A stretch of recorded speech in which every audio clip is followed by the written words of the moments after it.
Hi everyone, this is Eric Brody with Your Box Solution. Today I want to talk to you about foil stamping, specifically the foil die and what that is and why we charge a one-time fee.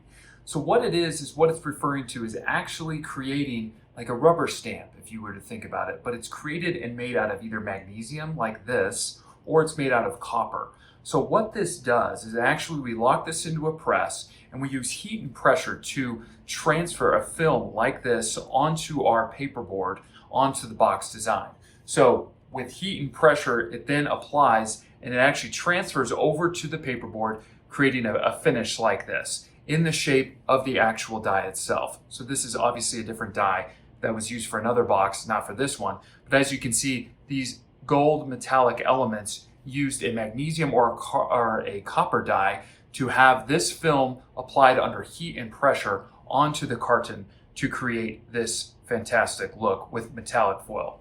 We have an array of different colors. Our stock colors are actually gold, silver, copper, and rose gold. We can order custom rolls for any different color based on our manufacturer, so there is a limitation of colors. But we can send you a catalog of those colors for you to choose from. But that was just a brief explanation of what we're referring to when we talk about foil stamping dies and the foil stamping process. Thank you for watching.